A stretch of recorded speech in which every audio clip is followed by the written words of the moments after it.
Bonsoir à tous, bienvenue pour cette nouvelle soirée de l'El Chichi, spéciale Parashat Béhar. Alors, Bezrat Hashem, cette soirée, on va la consacrer à la fois à la Parashat Béhar et également à la Iloula de Rabbi Meir Balanes, qui a eu lieu il y a, il y a 2 jours, mardi avant-hier. Et on n'a pas eu l'occasion de l'évoquer ensemble lors de ces soirées l'El Chichi, donc on voulait ce soir commencer par une petite vidéo rétrospective autour de la vie de Rabbi Meir Balanes. Et ensuite, on aura la chance d'avoir avec nous le Rav Michael Sellon, un grand enseignant de Torah à Paris, très apprécié pour sa grande pédagogie, qui va nous faire une étude en ligne autour de la Paracha Béhar et de la Hiloula de Rabbi Meir Balanès, également de la Hiloula de Rabbi Shimon Bar Yochai, qui arrive Bezrat Hashem ce dimanche avec l'Egba Omer. Donc, il a une étape importante dans le conte du Homer, le 33e jour du Homer, qui met fin, comme l'expliquera probablement le Rav, à toute une série de rigueurs qu'il y avait en commémoration de la disparition des 24 000 élèves, comme vous le savez, de Rabbi Akiva. Et l'Akba Omer marque la fin de l'épidémie, et donc c'est un moment de grande simcha. Et donc je pense que le Rav l'évoquera également. Voilà, on est très heureux de vous avoir avec nous ce soir, et on commence immédiatement par une vidéo que nous ont transmis nos amis de Torah Box autour de la vie de Rabbi Meir Balanes, qui va durer à peu près 15 minutes, 18 minutes. Et ensuite, on enchaînera immédiatement avec le Rav Selon qui va nous rejoindre en ligne, en direct pour cette étude. Voilà, merci à tous, bonne soirée et Shabbat Shalom. À tout à l'heure.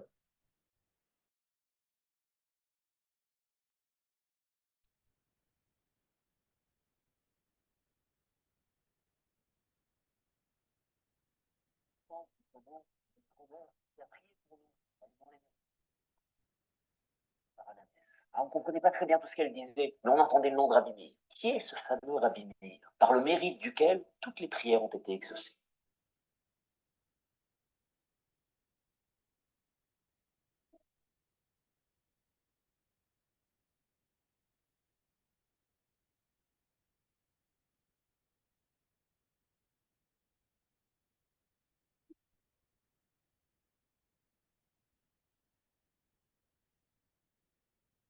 Rabbi Meir appartient à la quatrième génération des maîtres de la Mishnah, ce que l'on appelle les Tanaïs. Il vit entre le premier et le deuxième siècle de l'ère vulgaire, dans une période terrible pour le peuple juif. Le deuxième temple est déjà en ruine, et le peuple juif est écrasé sous les cothurnes romaines. Il tente de se révolter, c'est la grande révolte de Bar Kokhba, qui sera malheureusement écrasée avec une violence inouïe dans le sang. Le peuple juif souffre, mais Hachem lui envoie un maître qui éclairera ses yeux. Il s'agit ici de Rabbi Meir. Rabbi Meir porte en fait, comme on va le voir, plusieurs noms. Il est né sous le nom de Rabbi Nehorai, mais par la suite, les maîtres d'Israël lui donneront le nom de Rabbi Meir, celui qui éclaire les yeux d'Israël, les yeux des maîtres d'Israël et les yeux des enfants d'Israël dans la Torah d'Hachem.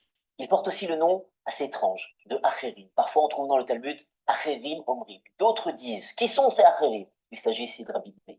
Pourquoi? Parce qu'il a étudié chez un maître assez particulier, il faut bien le dire, qui s'appelle Elisha Ben Abouya. Elisha Ben Abouya est un maître à l'intelligence hors du commun, mais il a quitté la voie de la Torah. Il va tout rejeter suite à certains événements particulièrement traumatisants dans sa vie, et il va suivre la philosophie. Mais Rabbi Meir ne l'abandonne pas. Il continue à étudier chez lui. Le maître nous dit que Rabbi Meir, Rimon Matzah, Tochoachai Klipato Zarash. Il a trouvé une grenade, il en a consommé le fruit, il en a consommé les grains comestibles, et il a rejeté l'écorce. La grenade, elle, est un mélange constant entre l'écorce et le fruit. D'étudier chez Elisha Ben Abouya était extrêmement difficile. Seul Rabbi Meir, avec son génie, est capable d'arriver à distinguer le bon grain de l'ivraie, la vérité du mensonge. Mais il accompagnera son maître jusqu'à la fin. À tel point que même lorsque Elisha Ben Abouya va décéder, Rabbi Meir va prier pour que du ciel on pardonne Elisha pour ses erreurs. Lorsque Yaakov Avinu, notre ancêtre Jacob, patriarche, revient en terre de Canaan, vient à sa rencontre Esav, avec 400 hommes armés jusqu'aux dents. Yaakov tremble. Il a terriblement peur, nous dit le texte. Pourquoi? Explique Rachid. Parce qu'il a peur de Shema Yahareg, de peur d'être tué, on peut comprendre. Mais il a aussi peur de Shema Yaharog Achirim, de peur qu'il ne tue d'autres personnes. Ça, c'est plus difficile à comprendre, puisque on a un principe qui nous dit que, celui qui vient te tuer, tu as le droit de le tuer. C'est ce qui s'appelle la légitime défense. Alors pourquoi est-ce que Yaakov aurait peur de se défendre? La réponse que de Esav descendra un des princes de Rome qui s'appelle César Néron. Et l'arrière-arrière-petit-fils de César Néron n'est autre que Rabbi Meir. Rabbi Meir est un descendant de convertis. Et Yaakov se dit que s'il tue Esav, il n'y aura pas de Néron. S'il n'y a pas de Néron, il n'y a pas de Rabbi Meir. Néron porte dans son nom même ce nom de Ner, la bougie qui éclaire. Et de lui descendra Rabbi Meir qui illumine. Yaakov ne pouvait pas se permettre de tuer ça parce qu'on aurait perdu ici un des plus grands maîtres d'Israël. Rabbi Meir est donc un descendant de convertis. Malgré tout, il aura les maîtres les plus brillants d'Israël. Tout d'abord, il étudie chez Rabbi Ishmael, qui lui enseigne toute la voie de la halacha. Par la suite, il étudiera chez son maître par excellence, qui est Rabbi Akiva. Rabbi Akiva avait, nous savons, 24 000 élèves qui sont décédés parce qu'ils ne se sont donc pas témoignés le respect nécessaire l'un à l'autre. Ayant perdu toute l'œuvre de sa vie, Rabbi Akiva se lève le jour de l'Akba Omer et, âgé de près d'un siècle, il reprend à zéro tout le travail d'une vie. Et il va former 5 nouveaux élèves. Parmi ces élèves, il va les chercher dans le sud du pays. Le sud est toujours le symbole de la sagesse. Et il va leur enseigner toute sa Torah. Rabbi Meir est donc l'élève par excellence de Rabbi Akiva. Rabbi Akiva va lui donner par la suite ce qu'on appelle la smicha, l'imposition des mains, c'est-à-dire qu'il va lui transmettre le titre de Rabbi. Mais par la suite, Rabbi Meir recevra à nouveau cette smicha lors du fameux épisode de la smicha de Rabbi Yehuda ben Baba. Et je raconte. Les Romains savaient très bien que la plus grande force du peuple juif est la confiance qu'il porte à ses maîtres. La transmission de génération en génération, depuis le Sinaï jusqu'à la venue du Mashiach. Les Romains essaient de briser cette chaîne ininterrompue en arrêtant la transmission de la smicha, la transmission de la nomination des rabbins.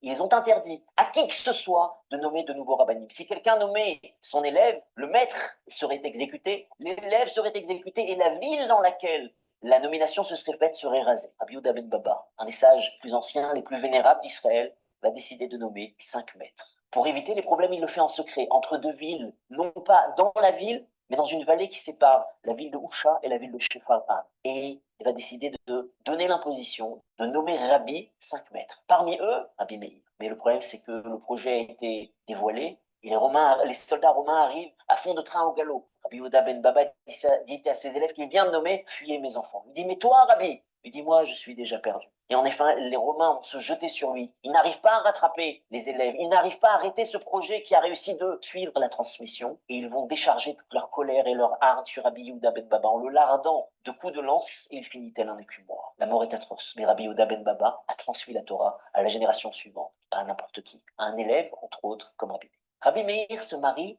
avec une femme très particulière. Vous en avez peut-être entendu parler, elle s'appelle Brouria. Brouria est la fille de Rabbi Hanina ben Teradion, qui fera partie des 10 Harugé Malkout, des 10 martyrs qui seront assassinés avec une violence incroyable par les Romains. Pourquoi?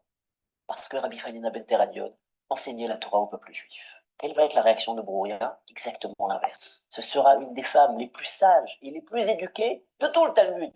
Elle est capable d'arriver à discuter d'égal à égal avec les plus grands maîtres du Talmud. Le Talmud témoigne comme quoi elle était capable d'apprendre 300 halachot en une seule journée. Elle est même capable de discuter avec son mari, Rabbi Meir, et de le remettre en question certaines fois. On nous raconte que Rabbi Meir avait un voisin qui était un voisin tout simplement toxique. Il le faisait souffrir constamment. Un jour, Rabbi Meir, qui n'en pouvait plus, s'est résigné à prier pour que ce voisin meure. On regarde, la regarde, elle lui dit, qu'est-ce que tu fais? Il dit, je peux plus, la vie est insoutenable avec lui. Je lui dis, mais on a un verset dans Télim qui nous dit, Itamu chataim min haaretz, que, pour y traduit, que les fautes disparaissent du monde. Il lui dit, il n'est pas marqué que les fauteurs disparaissent du monde. Il est marqué que les fautes disparaissent. Alors, au lieu de prier pour qu'il meure, alors prie pour qu'il fasse teshuva, pour qu'il s'amende, pour qu'il s'améliore. Le Meir lui a dit, tu as raison. Alors, que les fautes disparaissent. Alors forcément, il n'y aura plus de mal, il n'y aura plus de méchants, puisqu'il n'y a plus de fautes. Rabbi Meir prie, et son voisin va faire teshuva, il va s'améliorer, et il va devenir quelqu'un de tout à fait fréquentable.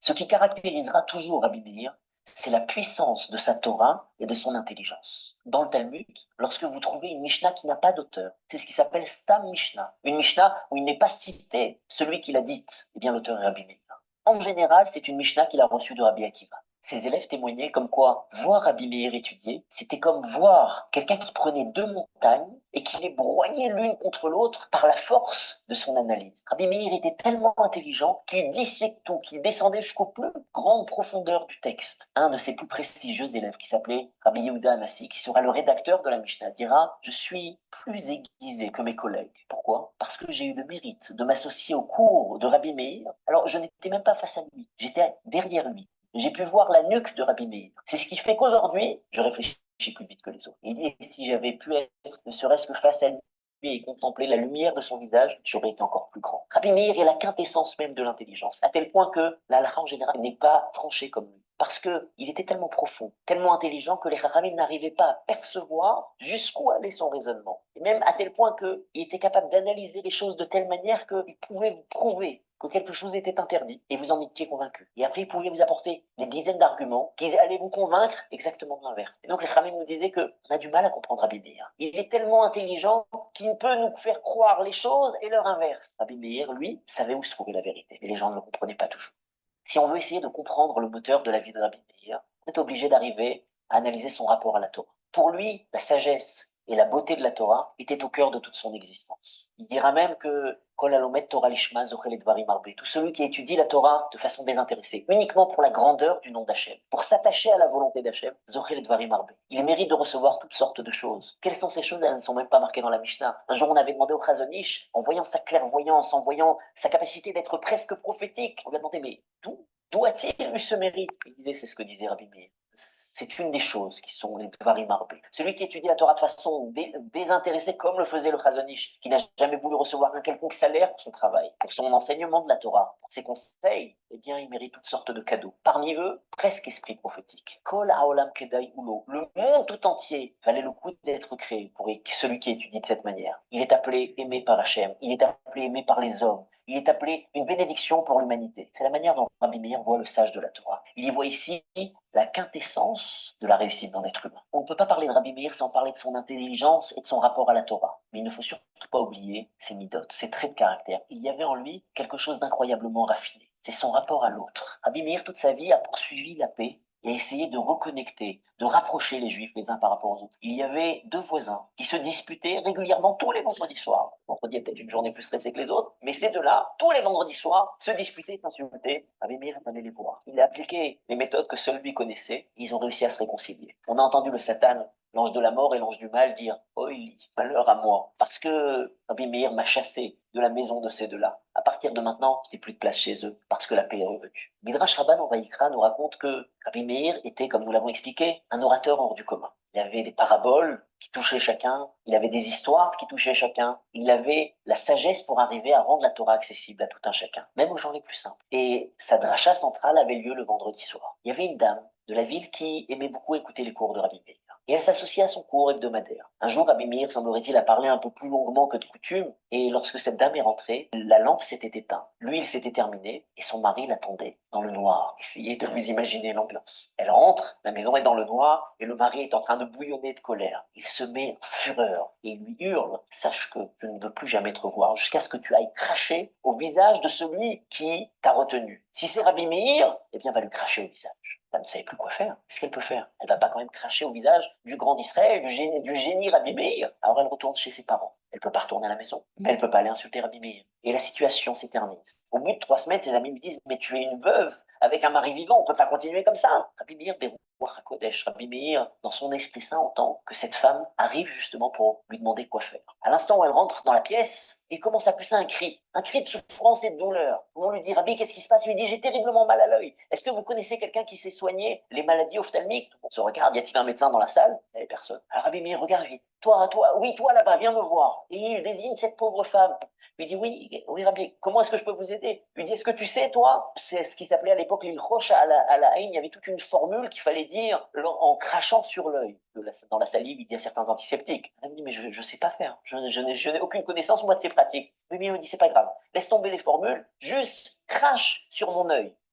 Mais je ne sais pas faire, il n'y a rien à faire, juste tu craches. Alors elle lui crache dessus. Et Rabbi lui dit encore, et encore, et encore. Cette reprise, cette femme a craché au visage du grand d'Israël. Et après, Rabbi Meir la regarde avec un sourire et lui dit, maintenant tu vas retourner voir ton mari. Et tu vas lui dire, non seulement j'ai craché au visage de Rabbi Meir, non pas une fois, mais 7 fois. Les élèves comprennent, il y a quelque chose de particulier. Ils disent à Rabbi Meir, mais qu'est-ce qui s'est passé? Rabbi Meir leur explique. Ils disent, mais Rabbi, on serait allé chercher ce bonhomme et on l'aurait obligé à réaccueillir sa femme chez lui. C'est inadmissible une chose pareille. En plus, comment est-ce que tu as pu accepter qu'on méprise comme ça l'honneur de la Torah, de ta Torah? Rabbi Meir dit, vous savez que lorsque un homme et une femme se disputent, eh bien, il y a la procédure qu'on appelle la procédure de la sota. Eh bien, Hachem accepte qu'on efface son nom qui est écrit sur un parchemin pour faire revenir la paix entre ce mari et cette femme. Alors, mon honneur, dit Rabbi Meir, serait-il supérieur à l'honneur du Tout-Puissant? Alors, il est parfaitement acceptable que mon honneur s'efface pour faire revenir la paix dans ce foyer. C'était la manière dont Rabbi Meir voyait l'importance de la paix entre les enfants d'Israël et encore plus entre un homme et sa femme. Il y a un dernier élément que j'aimerais aborder de la vie incroyablement riche de Rabbi Meir, c'est son rapport, c'est son affection, c'est son amour incroyablement puissant de la terre d'Israël. Il nous disait comme quoi la terre d'Israël ne manque de rien, aussi bien du point de vue matériel, et a fortiori au point de vue spirituel. Celui qui habite en terre d'Israël, la terre elle-même vient pour réparer ses propres fautes. Alors bien sûr qu'en habitant dans le palais du roi en terre d'Israël, il faut faire beaucoup plus attention à ce que l'on fait. Mais la terre d'Israël a la propriété d'arriver à faire grandir celui qui y habite. Rabbi Meir, comme nous l'expliquons par la suite, va devoir quitter la terre d'Israël, il va devoir s'exiler, menacé par un décret romain. Il va mourir, non pas en terre d'Israël, mais dans un endroit qui s'appelle Assia, ce qui semblerait être l'Anatolie, la partie asiatique de la Turquie. Il va demander qu'on ramène ses ossements en terre d'Israël. Et en attendant, on va prendre à sa demande son cercueil et on va le mettre sur la plage de la mer Méditerranée. Pourquoi? Parce que Rabbi Meir dit que cette mer qui baigne les berges, les plages de la terre d'Israël, me connecte à cette terre qui est incroyablement précieuse. Pour Rabbi Meir, ne serait-ce qu'avoir une connexion avec la terre d'Israël valait le coup.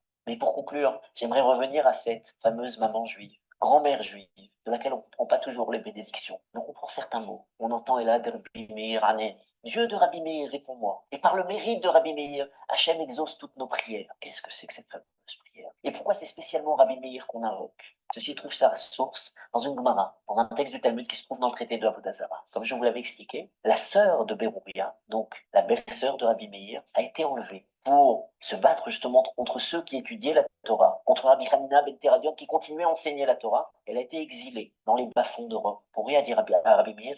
Comment est-ce que tu peux entendre que la fille d'un tzaddik, que ta belle-sœur soit exilée dans un endroit aussi atroce, tu ne peux pas aller l'aider? Et Rabbi Meir va partir, armé de sa seule intelligence, de sa seule prière et d'un gros sac de pièces d'or. Et Rabbi Meir arrive à la porte de la prison dans laquelle sa belle-sœur est détenue prisonnière. Il va voir le garde-chiourme, le gardien de la prison, et lui dit: écoute, j'ai une proposition pour toi. Je te rachète cet otage. Le gardien lui dit non. Celle-là, sûrement pas. Parce que l'autorité m'a dit que si elle disparaissait, je le payerais de ma vie. Eh bien, ne t'inquiète pas. Tu vois ce sac d'or, il est pour toi. Mais si elle disparaît, ils vont me tuer. À quoi va me servir tout l'or du monde si maintenant je finis pendu au bout d'une corde? Rabbi Meir lui dit: ne t'inquiète. Si on te pose des questions, tu donnes quelques pièces d'or et ça fera taire les curieux. La moitié de ce sac d'or sera pour faire taire les soupçons et l'autre moitié pour toi. Le gardien lui dit: c'est très intéressant ce que tu me dis, mais une fois que l'or sera terminé, qu'est-ce que je fais? Rabbi Meir lui dit: si tu as besoin, je vais te donner un secret. Et là, des Meir Ané. Le Dieu qui est Meir, réponds-moi. La traduction exacte est le Dieu qui éclaire le monde et les humains pour moi. Parce que Rabbi Meir n'aurait jamais associé son nom au nom de Dieu, ce qui n'est réservé en général qu'aux tzadikim après leur nom. Alors le gardien lui dit: et ça marche ça? Tu regardes, c'est pas compliqué. Il y avait dans la cour de la prison des chiens féroces qui n'avaient pas mangé depuis plusieurs jours et qui se jetaient sur tout intrus. Rabbi Meir, avec un grand sourire, prend un caillou et le jette sur les chiens. Les chiens se jettent déchaînés sur lui. Rabbi Meir dit: et là, de Meir, et les chiens sont figés sur place. Gardien, ça m'a l'air efficace tout cela. Et il accepte l'offre. Rabbi Meir prend sa belle-sœur et s'enfuit. En attendant, les directeurs de la prison se demandent où est passé cet otage extrêmement précieux, la fille de Rabbi Hanina ben Teradion. On commence à poser des questions. Et ce gardien commence à donner de l'or, et encore de l'or, et encore de l'or. Et puis finalement, on le repère. Et on se rend compte que c'est lui qui est responsable de la fuite de la prisonnière. On va pour le pendre. À ce moment-là, il se rappelle ce que Rabbi Meir lui avait dit. Et alors que la corde était déjà en train de se serrer autour de son cou, il dit: et là, des Meir Anen. Et personne n'a jamais réussi à le pendre. Alors l'empereur lui demande: comment est-ce que tu arrives à résister à une chose pareille? Il dit: il y avait un sage juif qui est venu et il m'a dit de dire certaines choses, et ceci me protège. L'empereur a vu qu'on ne pouvait rien lui faire, et il l'a laissé tranquille. De là, nous avons appris qu'il y a une phrase très particulière qui s'appelle Ela des Meir Haneni. On ne prie pas Rabbi Meir, on prie le Dieu qui éclaire le monde par le mérite de Rabbi Meir. Rabbi Meir, par conséquent, va devoir s'enfuir, c'est la raison pour laquelle il va partir justement en dehors de la terre d'Israël, en Turquie, dans cet endroit qui s'appelle Assia, en Anatolie. Rabbi Meir, jusqu'à aujourd'hui, ne nous abandonne pas. En effet, nos maîtres nous disent que Deaga Belev Ish Yesichena, celui qui a un poids sur le cœur, quelque chose l'inquiète, lui fait peur, alors Yesichena. Alors il y a deux explications dans la Gemara. La première, c'est Yesichena, qu'il en tire ses angoisses. Il faut arrêter de se concentrer sur ses peurs, sur ses angoisses, sur la peur du lendemain. Commence à avancer. Il y a une deuxième explication qui est Yesichena la Chevim. Partage-la, partage ton angoisse, partage ta peur avec quelqu'un qui t'aime, et le fardeau sera déjà moins lourd à porter. Après ce que nous avons expliqué aujourd'hui, il y a peut-être une troisième explication. Yesichena la Chevim. Parle-en à Acherim, qui est Rabbi Meir. Alors celui qui a besoin d'aide, celui qui a besoin de secours, a toujours une porte qui est ouverte qui s'appelle Rabbi Meir. Nos maîtres nous enseignent que Rabbi Meir a été enterré debout, ce qui est très différent d'une sépulture normale. Pourquoi? Parce que Rabbi Meir est toujours prêt à venir à l'aide de tout celui qui a besoin, de tout celui qui prie, de tout celui qui demande, de tout celui qui invoque, le mérite de Rabbi Meir est toujours là pour faire exaucer nos prières. Alors le jour de la Iloula de Rabbi Meir Baal HaNes, prenez le temps, allumez une bougie, priez de tout votre cœur, invoquez le mérite du tzaddik. Et la de Meir Haneni. Envoyez-nous vos noms, Bezrat Hashem, nous prierons pour vous. Et que le mérite du tzaddik vous protège à tous. Que vous puissiez tous voir chacun dans sa vie la lumière qui accompagne le peuple juif, depuis la naissance de Rabbi Meir jusqu'à aujourd'hui. Parce que ce tzaddik jamais n'a abandonné ses enfants. Kol Tov, et à bientôt.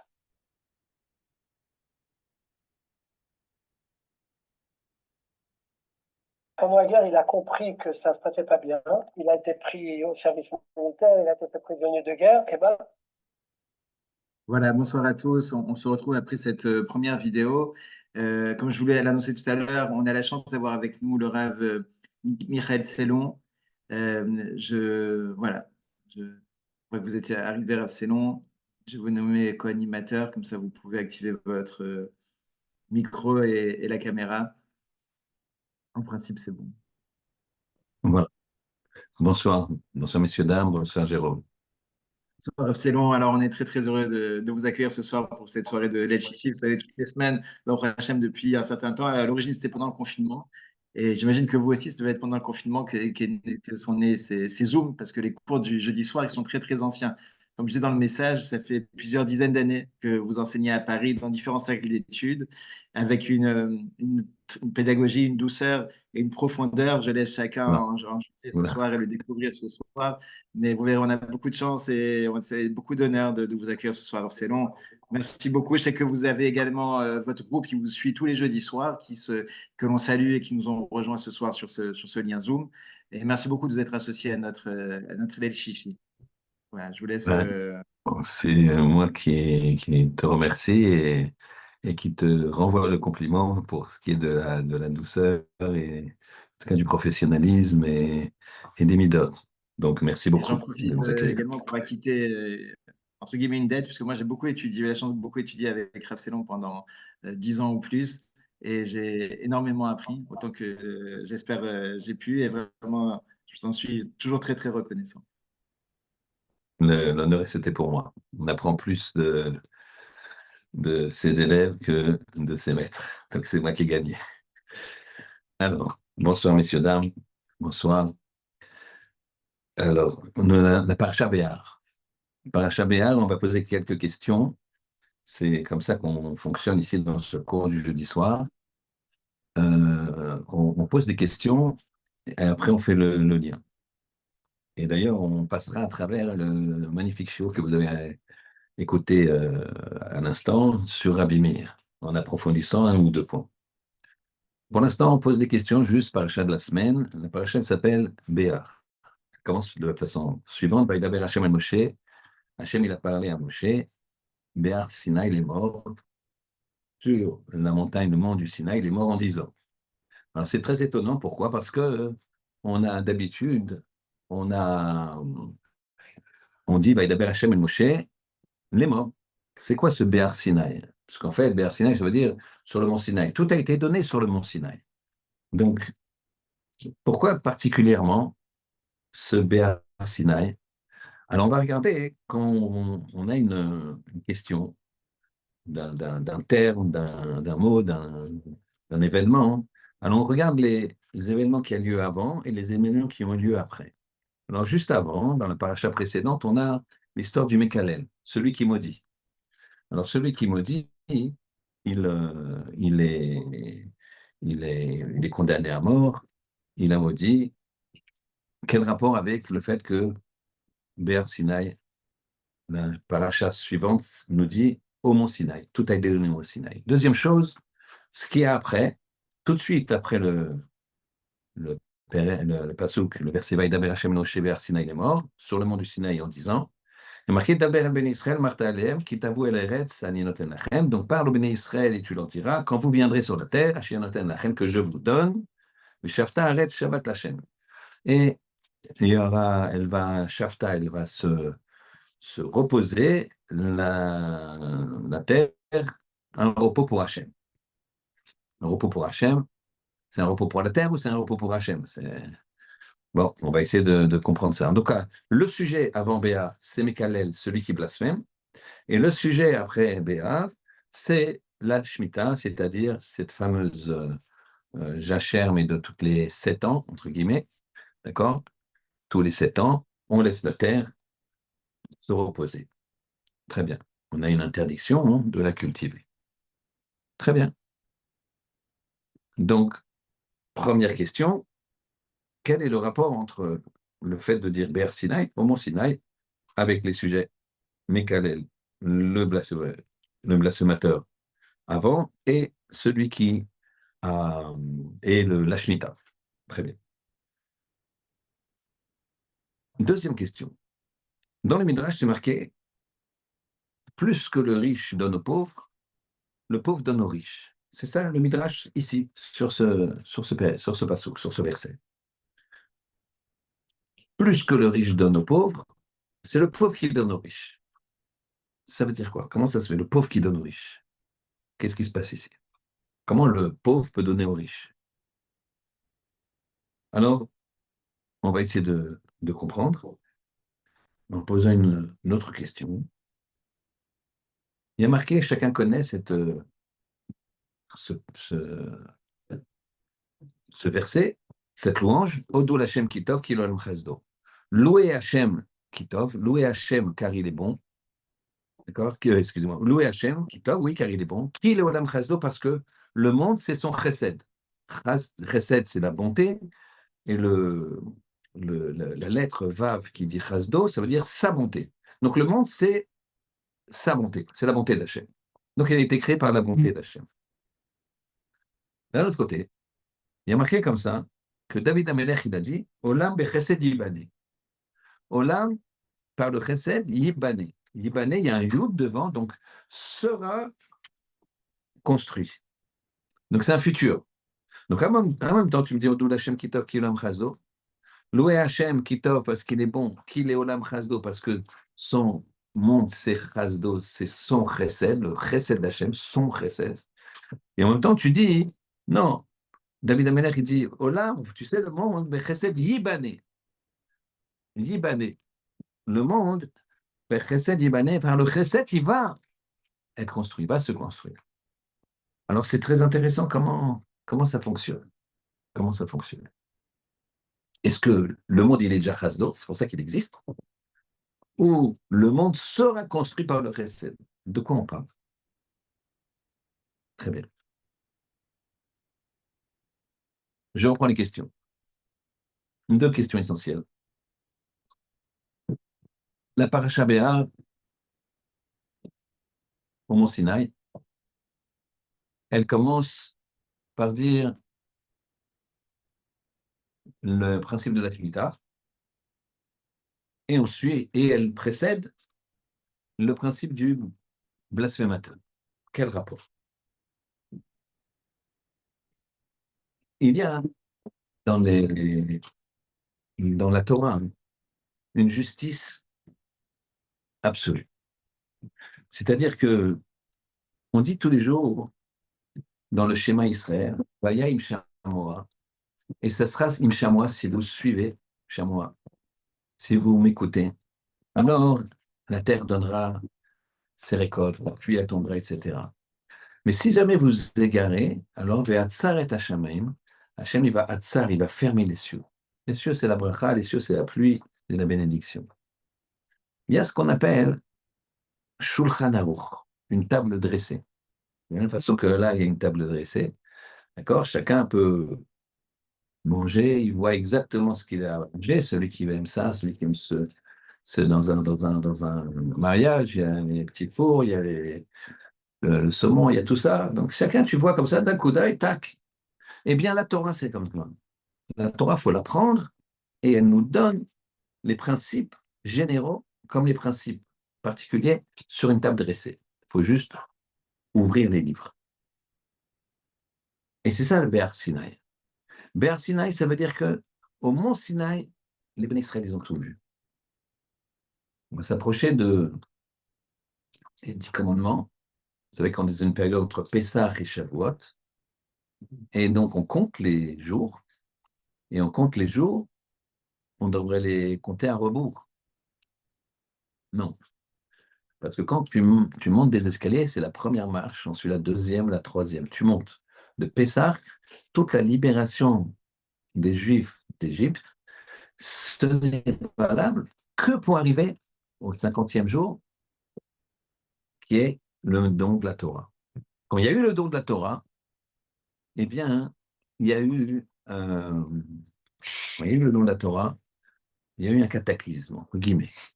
Au moment où il y a eu l'injonction d'Akadosh Baruch Hu de dire, de donner l'ordre de l'Otissa et Shema Shav, ne prononce pas mon nom en vain, alors la terre, elle a tremblé.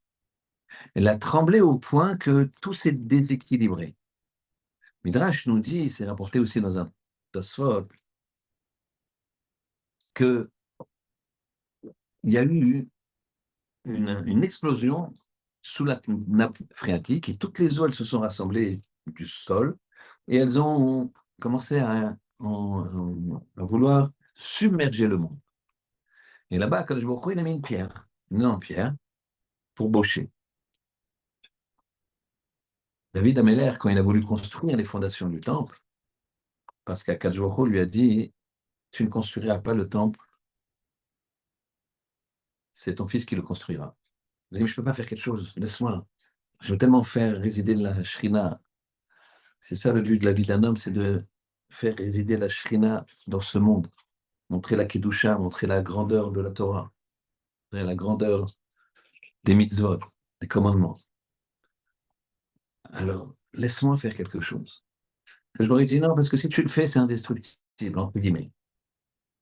Il expliquera quand on se rapprochera des 3 semaines de deuil, 17 Tammuz, Tisha B'Av, pourquoi ça serait indestructible.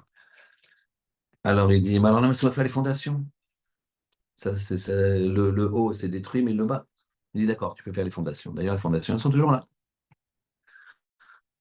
Et il a commencé à faire les fondations. Il est tombé sur cette pierre. Il est tombé sur cette pierre. Et la pierre a élevé la voix, comme ça dit le Midrash. Il lui a dit, attends, ne me tape pas, hein, parce que moi, j'ai été mis là pour empêcher le monde d'être submergé par l'eau. Donc, attention. David Améler lui dit, écoute, soyons clairs. C'est mon rêve, c'est ma vie de construire le Beth Amikdash. Il m'a dit non. Il m'a dit que je pouvais construire les fondations. Donc, c'est pas toi qui... Paf! Il donne un coup dans la pierre. Et effectivement, la pierre, elle a prévenu et le monde commence à être submergé. Qu'est-ce qu'il fait David? Eh bien, il va écrire le nom d'Hachem. Le nom d'Hachem sur une plaque d'argile et la jeter dans l'eau. Et d'où il se sera permis de faire ça, d'effacer le nom de Dieu. Regardez comme c'est important. C'est que quand il y a un soupçon, un homme il soupçonne sa femme, alors qu'est-ce qu'on va faire?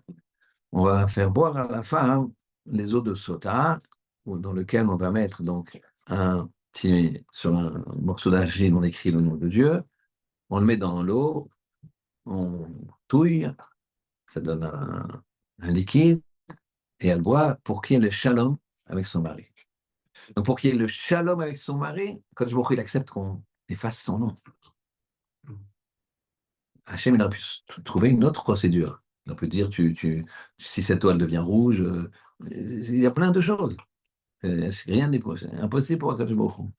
Si elle devient bleue, c'est comme ci, si elle devient rouge, c'est comme ça, et puis point, c'est fini. Non, tu effaces le nom. Pour dire quoi? Parce que quand toi, le mari, tu es là, tu dis non, mais quand même, c'est qui le patron? Non, mais c'est moi, je ne suis pas d'accord. Elle aurait dû. Dis-moi, efface-toi. Hachem, il efface le nom pour le shalom. Toi, tu peux dire, c'est pas grave, ça fait la 18e fois qu'on va chez ma belle-mère, on continue, 19 fois. D'accord? Et mon beau-frère, donc je ne peux pas aller plus loin. D'accord? Donc ici, c'est ça le principe ici du Mékalel. Le Mékalel, il a vu ça. Il a vu que le monde, il a tremblé. Il l'a vu. Il a entendu ce commandement. Ne prononce pas mon nom en vain. Il a vu que c'était tellement puissant, c'était tellement grave que même le commandement qu'Hachem, il a dit, ne prononce pas mon nom en vain, le monde, il a tremblé. Il a vu ça, le Mekalel. Qu'est-ce qu'il fait? Il blasphème quand même. Ça veut dire quoi, Rabotai? Ça veut dire que non, il ne faut pas se fermer les yeux. On a la vérité devant nous. On a la vérité devant nous. Tu veux penser qu'on n'a pas la vérité? Alors, regarde les infos, ouvre. Qu'est-ce qui se passe? Nous, on est 15 millions, quoi. Qu'est-ce qu'on a fait? On se défaut. Ouais, je ne parle pas de politique et tout ça, mais pourquoi nous? Puis tu prends avant, même avant la guerre, le calme. Et nous. Donc tu vois bien qu'il y a un problème. Qu'est-ce que l'humanité a peur de quoi l'humanité? Et bien pourtant, nous, on voit les choses réelles. On sait que si ça fonctionne comme ça, c'est parce que on a les outils pour s'améliorer. On a les outils pour améliorer le monde. C'est notre responsabilité. C'est notre responsabilité. Et pourtant, eh ben, parfois, on ne fait pas les choses. Le Mekalel, il aurait dû avoir peur. Il aurait dû dire, si déjà le monde y tremble, alors qu'il n'y a pas eu de blasphème. Alors moi, quand je blasphème, eh bien, c'est une catastrophe. Il n'a pas dit. Quel rapport avec la Shemitah? Parce qu'on a dit, il y a Béar, Sinaï, d'accord, sur le mont Sinaï, la Torah qui a été donnée. Le Mekalel, on vient d'expliquer la liaison. Et maintenant, la Shemitah. C'est quoi la Shemitah? La Shemitah, c'est quoi? C'est que, imaginez que chacun dans son métier, peu importe, même si, on va dire, il a des revenus récurrents, comme, je ne sais pas, dans l'immobilier, dans un produit, il touche une licence, chacun va imaginer. Il y a plus forte raison, c'est quelqu'un qui est obligé de travailler. Imaginez, on dit, on vous coupe les vivres. Donc, même celui qui est ce produit récurrent, il dit, non, tu ne touches pas à cet argent. Pendant un an, tu ne touches pas à cet argent. Mais quand même, l'autre, pendant un an, tu ne travailles pas. Mais si je ne travaille pas, bon, je ne travaille pas pendant un an. C'est ça. Pendant un an, il ne cultivait pas la terre. Pendant un an, ils ne cultivaient pas la terre. Et eux, c'était ils cultivaient des cultivateurs. C'était leur parnassa, c'était leur gagne-pain, comme on dit. C'est comme ça qu'ils vivaient. C'est grâce à ça qu'ils survivaient. Donc, eh ben non, ils mangeaient ce qui restait, ils survivaient tranquillement et ils acceptaient ce que Hachem a dit, une fois par 7 ans, je ne fais plus rien. Ça, c'est quoi? Alors, ça veut dire qu'Akadosh Baruch Hu, il nous dit, pour t'élever, il faut être capable de sanctifier le temps. Sanctifier le temps. Tu sanctifies le temps quand tu t'arrêtes. Shabbat, c'est une mini-shmita. Tous les 7 jours, comme tous les 7 ans. C'est une mini-shmita. Et quand on s'arrête, le gars, il te dit, non, mais ouvre le magasin. Ah, je n'ouvre pas le magasin, donc je m'arrête. Quand il y a des métiers où tu es obligé de t'arrêter, tu ne gagnes pas tous les métiers, il y a énormément de métiers qui sont comme ça. Tous les métiers commerçants, tous les métiers, même médecin, voilà, tu n'ouvres pas ton cabinet, tu ne gagnes pas. Tous les métiers. Donc, cette sanctification du temps, elle va nous permettre de nous élever jusqu'au mont Sinaï. Donc, on voit ici que le Mekalel, lui, il n'a pas profité de l'enseignement. Il n'a pas profité de ce qu'on lui montre devant les yeux. Il n'a pas profité. Il n'a pas pris leçon. Parallèlement à ça, nous, on doit regarder ce que c'est la Shemitah. On a confiance dans le Créateur. Et dans ce Créateur, on dit, moi, tu nous dis de ne pas travailler pendant un an, je ne travaille pas pendant un an. Et donc, ça veut dire que ton temps, tu l'as sanctifié puisque tu as fait la volonté d'Hachem. C'est comme quand quelqu'un il fixe un moment pour étudier la Torah. Imagine quelqu'un il fixe un moment pour étudier la Torah, même une fois par semaine. Il fait tous les mardis, de 14 à 15, il a trouvé quelqu'un, il étudie. Eh bien, non seulement sa journée de mardi, elle va être éclairée de ça, mais toute sa semaine. Pourquoi? Parce que tu arrives, il a un client qui lui dit, bon, on peut faire un déjeuner ensemble à 12h30. Lui, là, mardi, j'ai mardi. C'est tout ce que j'ai de la semaine et il faut que je prenne ma décision. Ce serait bien qu'on déjeune ensemble, qu'on regarde, vous voyez, tu as déjà un point d'avance, puisqu'il dit, ouais, il faut qu'on se mette un peu d'accord, mais bon, un bon déjeuner. Bon, donc tu sens que c'est bien parti, mais tu dis, non, mais mardi, c'est pas possible. Et comment c'est pas possible? Moi, j'ai besoin de prendre ma décision. Hein. Mardi soir, je signe pas.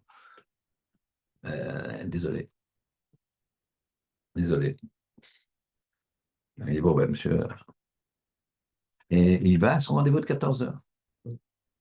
Et il verra deux choses l'une. Ou finalement, il va étudier cette heure de 14 heures à 15 heures. Et le lendemain, il recevra un coup de fil du client en question qui va lui dire finalement, on s'est reporté, la semaine prochaine, lundi, c'est bon pour vous, tac, tac, et tout va bien. Ou il va le rater.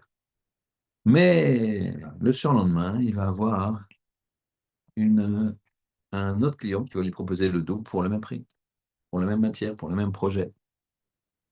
Alors vous allez me dire, non, moi j'ai déjà fait ça et ça ne marche pas. Alors, il y a beaucoup qui me disent, c'est vrai, grave, j'ai fait ça, c'est incroyable, je n'ai pas bougé. Tac, pendant 2 semaines, je me suis dit, mais comment je vais pouvoir compléter le budget et tout ça, et tout d'un coup, paf, ça m'est tombé dessus. Et si j'avais signé l'autre, je n'aurais pas eu les ressources pour faire ce truc-là qui m'a rapporté. Des fois, c'est pas le lendemain, c'est le surlendemain. Mais parfois, tu l'as pas vu. Des fois, tu n'as pas fait le lien. Tu feras le lien plus tard. Enfin, une personne, j'ai vu je sais pas où, envoyer une vidéo comme ça. Je regarde quasiment rien, mais quelqu'un m'a envoyé sur WhatsApp. Et quand c'est quelqu'un que je connais, donc je regarde, il m'a envoyé, c'est pas, c'était pas, comment dirais-je, fait par des juifs. Il n'y a pas que les juifs qui regardent ce qu'il faut regarder. C'était une vidéo qui était prise d'un lampadaire dans une rue. C'était une rue enneigée comme ça. Et il y a le trottoir, il y a un trottoir. Il y a un bus, il y avait un bus, d'accord, qui était le long du trottoir, d'accord, un bus qui était le long du trottoir et qui cachait la rue, c'est-à-dire la route. C'était une petite route. Et voilà qu'on voit quelqu'un qui court avec une mallette. Et au niveau du bus qui était arrêté, hein, qui était garé, il court très vite. Et au niveau du bus, il glisse, il fait un demi-tour sur lui-même, il se, il s'explose complètement. La mallette, elle s'ouvre et tous ses papiers jonchent le sol.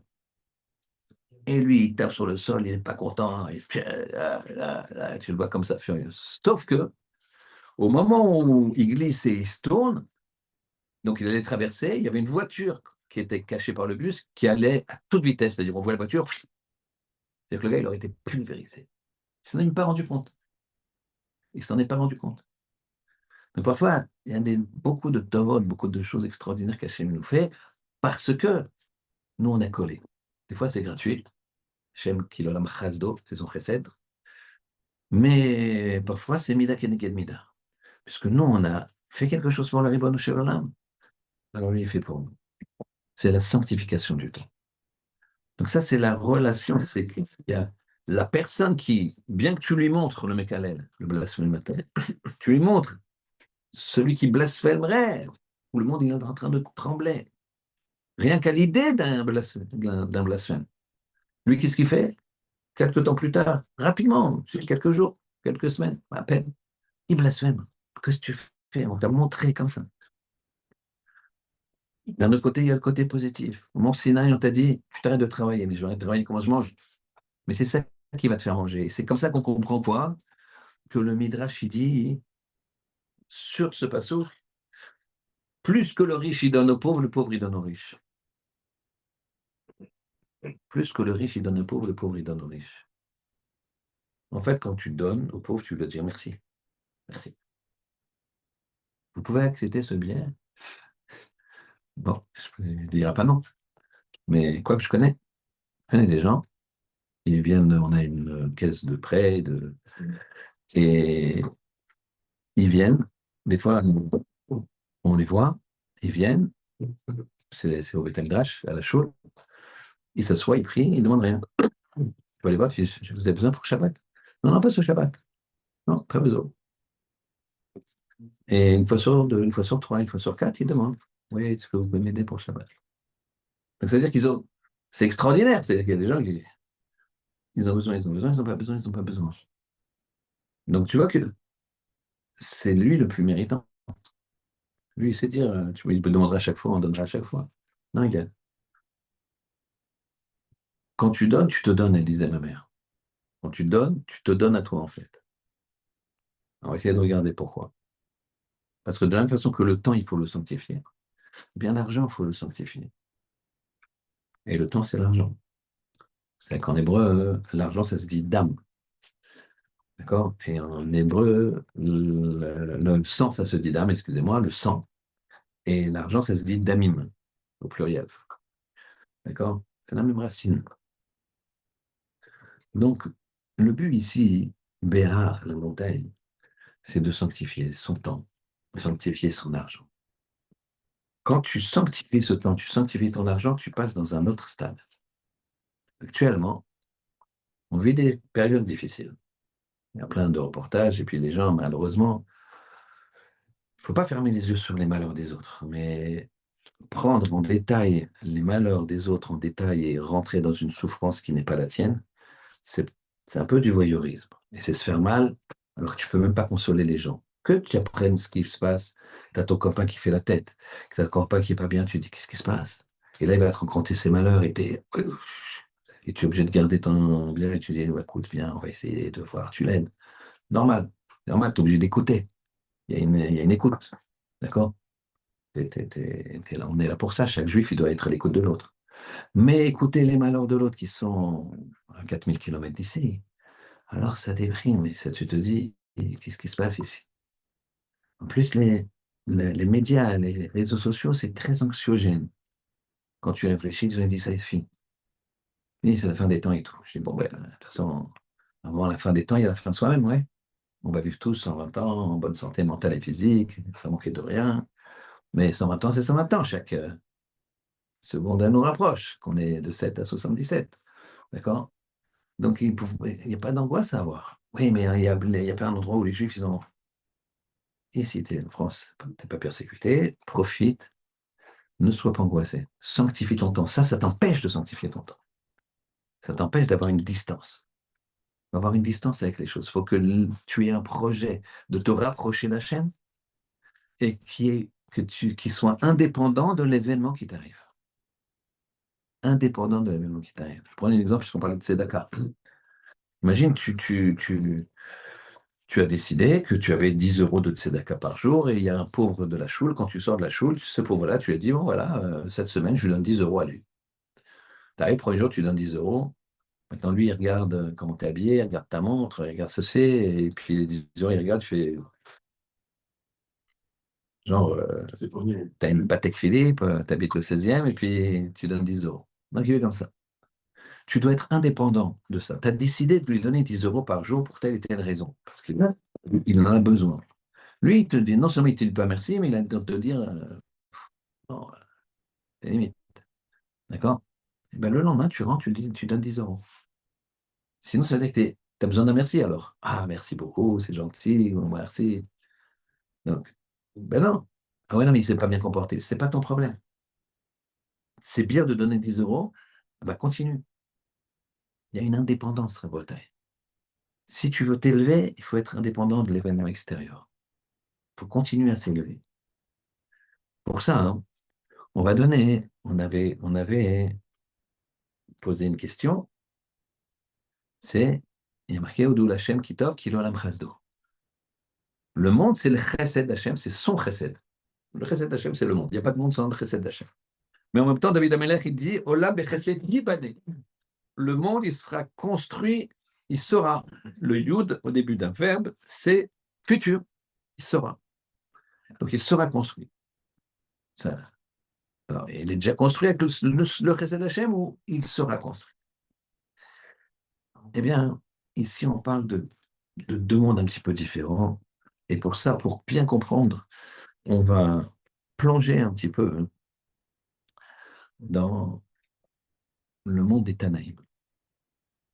Nos amis du CEJ qui ont regardé avant un shiur sur Rabbi Meir, alors on va parler de Rabbi Meir. Rabbi Meir, il a appris d'un maître qui s'appelait Elisha ben Abouya, que Elisha ben Abouya, à l'instar exactement du Mekoshesh, du Mekalel, de celui qui a maudit, qui a blasphémé, il a eu aussi un problème de ce style.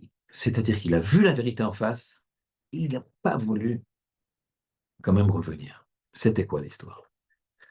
Rabbi Akiba avec trois autres maîtres, ils étaient quatre. Ben Zoma ben Azai, Rabbi Akiba et Elisha ben Abouya, qu'on va appeler plus tard Acher. Ils sont montés, il y a différentes versions, mais grâce à un nom d'Hachem, un nom divin, ils sont montés dans les cieux, dans un endroit où un homme ne peut pas monter, parmi les anges et tout. Ben Azai, il est mort sur le coup, parce qu'il y avait trop de lumière.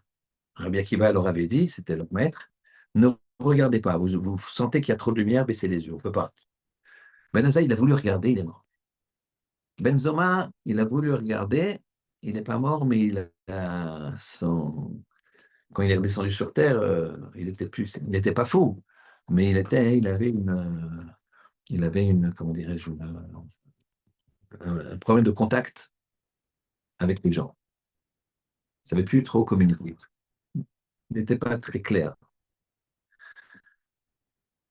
Rabbi Akiba est descendu parfaitement, et après il a tourné.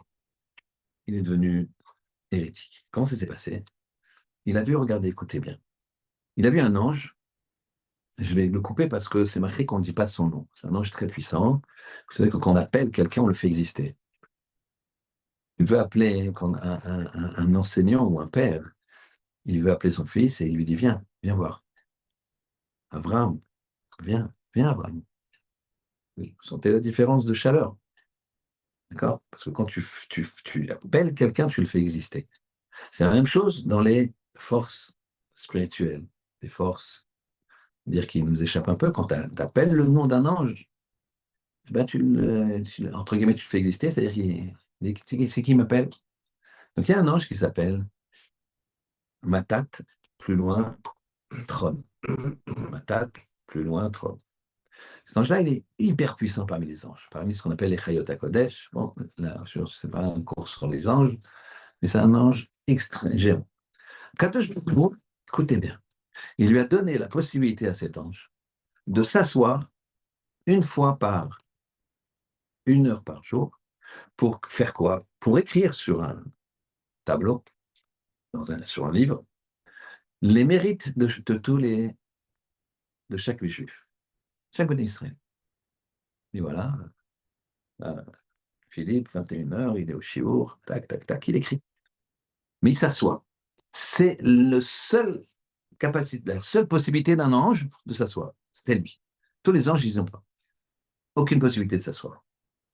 Maintenant, lui, il arrive, et Elisha ben Abouya. Il voit cet ange qui est assis. Il dit, mais non, c'est pas possible qu'un ange soit assis. Puisque les anges, c'est marqué qu'ils restent debout. Que la volonté d'Hachem, c'est qu'il soit debout. Donc ça, Dieu préserve. C'est moi qui dis Dieu préserve. Ça échappe à la volonté d'Hachem. Dieu préserve. Lui, il pense ça. Il dit donc, il y a deux réchoutes, deux forces. Tout de suite, qu'est-ce qui se passe? Des anges, ils viennent, ils attrapent Matatron, et ils lui disent, pourquoi tu t'es pas levé quand tu as vu, parce qu'il voyait, avant que l'autre, que Elisha et Bouya le voient, lui, il voit de loin. Pourquoi tu t'es pas levé quand tu as senti qu'il venait? Parce que c'est évident que ça le trouble. Et devant Elisha ben Bouya, il reçoit 60 coups de fouet de feu. Matat. Il reçoit ça, tac, tac, tac. Donc, il n'est pas ultra puissant, quoi. Donc, l'affaire est réglée. Eh ben non. Elisha, il est resté comme ça. Il est resté. Ah non, non, il y a une dualité. Comme le Mekalel, on te voit, ça tremble, le monde il tremble, tu fais une Mavera, le monde il tremble. Arrête, ne fais pas d'Avera. Tu l'as vu que le monde y tremblait, rien que parce qu'on parle de la Avera, le monde y tremble. Quand on a reçu, ne moque pas le nom d'Hachem en vain, le monde y tremble. Et tu fais quand même. Toi, Elisha Ben Amouya, tu as vu ce que tu prends pour une deuxième puissance. Il prend des coups de fouet, de feu. Donc tu vois bien que c'est pas une deuxième puissance, ça y est, maintenant, reviens, tu as eu un petit doute. Bon, hop, reviens. Non, tu as vu, tu fais pas. Maintenant, on va regarder comment dans nos relations, hein, dans la façon de vivre, eh bien, on peut vivre une vie de Kedusha, une vie de sainteté. Regardez, on analyse bien. Matat, plus loin Rome, pourquoi il avait la permission de s'asseoir? Parce qu'il écrivait quoi? Le zérout, les bonnes actions, le positif du clan Israël. Kadosh Baruch Hu, il ne veut pas qu'on dise du mal du clan Israël. Il ne veut pas qu'on dise du mal d'un juif. Il ne veut pas ça. Mais c'est un rachat, ce type-là. Laisse tomber. Essaye de le rapprocher. Si tu étais à sa place, tu ferais 3 fois pire. Prends du recul avec ça. Regarde qu'Kadosh Baruch Hu, il a permis à un ange dans sa création de s'asseoir, alors qu'il ne s'assoit pas. Comment tu t'assois? Tu as le bon Dieu en face de toi. Tu t'assois, tu ne peux pas t'asseoir. Ils ont une proximité. Rabbi Meir, ça va lui être reproché d'avoir étudié avec, donc, Acher. Pourquoi il s'appelle Acher? C'est, qu'est-ce qu'il a fait? Il a, il a dit, il y a une bat-kol qui est sortie, une voix du ciel qui est sortie, quand il a persisté dans le fait, malgré qu'il voit que Matat, il se fait frapper, il persiste dans son cœur, alors, il y a une voix du ciel qui sort et qui dit, Shuvou, shuvou, banim, shuvevim, revenez, revenez mes enfants rebelles. Tous les enfants rebelles, qui en là, revenez. Mais Acher, je ne veux pas ta tchouva. Mais en même temps, quand tu dis à quelqu'un, je ne veux pas ta tchouva, tu lui lances aussi ça sera plus dur, mais tu lances aussi quand même, tu dis, ah, non, non, non, commence, ne me rappelle pas, ne me rappelle pas, même si tu me rappelles, bon, c'est en même temps, ok, le lendemain, tu rappelles et ça va marcher. D'accord? Mais lui, il a sauté encore sur l'occasion de dire, ah non, on ne veut pas que je fasse tout va. Donc j'ai perdu le monde là-haut. Alors au moins, qui fait le monde en bas. Et quand la personne veut kiffer le monde en bas, qu'est-ce qu'il fait? Alors, il va chercher une fille. Il va trouver une fille qui se vend.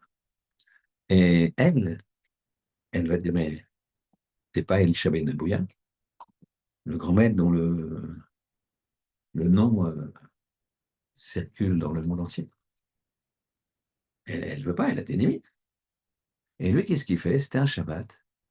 Et il arrache un radis. Il n'a pas le droit d'arracher, bien sûr, un radis Shabbat, c'est très grave. Mais, et là, il lui dit, t'es pas Elisha Ben Abouya, t'es Acher. C'est elle qui lui a donné ce nom. T'es Acher, t'es quelqu'un d'autre. Donc, t'es pas lui, c'est impossible que tu fasses ça. Pourquoi? Parce qu'en fait, si quelqu'un, il transgresse Shabbat, il fait une transgression parce qu'il a un profit personnel. Il veut un Big Mac. D'accord? C'est trop bon. Il y a les Big Mac de pâtes, il y a les Big Mac, il y a tout ce que tu veux. Il pense que c'est un profit. C'est pas un profit, hein, c'est Yetzirah qui dit c'est un profit. Mais sur le coup, admettons. Alors, c'est pas une rébellion vis-à-vis d'Hachem. C'est pas une rébellion. C'est une faiblesse qui va faire descendre la personne, qui est très grave. Pas une rébellion vis-à-vis d'Hachem. Immédiatement après, dès qu'il va manger, dès qu'il va d'une façon ou d'une autre, quand il aura consommé d'une façon ou d'une autre, il sera amer, aigri, il dira qu'est-ce que j'ai fait, voilà.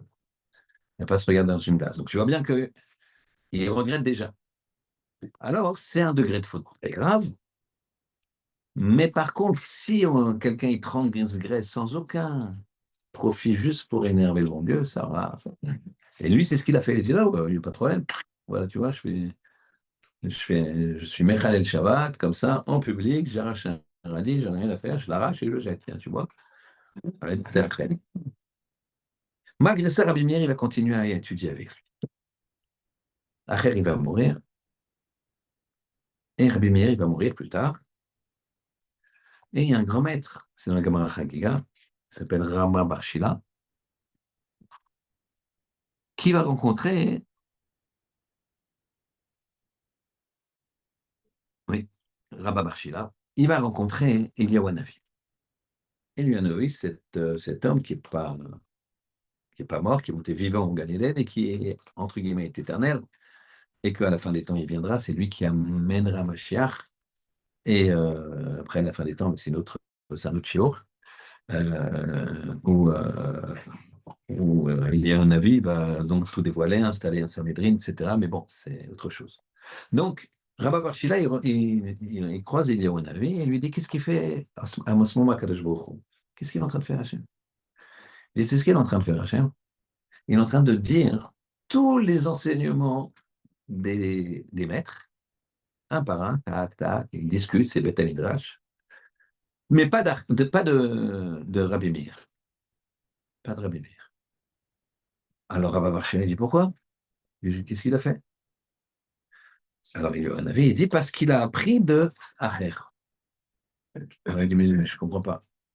Il a trouvé une grenade. Vous savez que l'écorce de la grenade, c'est très, très amer, contrairement au fruit lui-même. Bon, des fois, donc, il a pris l'écorce il a trouvé une grenade, il a pris l'écorce, il l'a enlevé, il l'a jeté.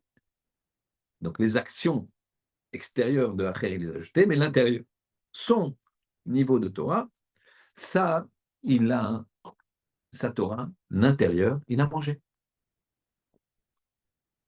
Alors, écoutez bien ce qui se passe. Il y a un avis, il regarde un petit peu là où ce qui se passe. Il lui dit, tu sais ce qui se passe maintenant? Hachem, il est en train de dire, Rabbi Meir béni, Rabbi Meir, mon fils, Amar. Non seulement il dit maintenant des enseignements de Rabbi Meir, mais il l'appelle béni, avec une tendresse, une proximité. Et qu'est-ce qu'il dit? Donc Hachem donne un enseignement de Rabbi Meir. Cet enseignement est le suivant. Cet enseignement est le suivant. Il dit comme ça. Regardez, c'est très, très, très joli. Il dit, Rabbi Meir, quand un homme se fait exécuter parce qu'il a enfreint la Torah. Par exemple, il a tué un autre homme. Il a tué un autre homme devant témoin, on l'a prévenu, etc. Chayav Mita, on le tue. Et donc son sang va couler. Et Rabbi Meir dit,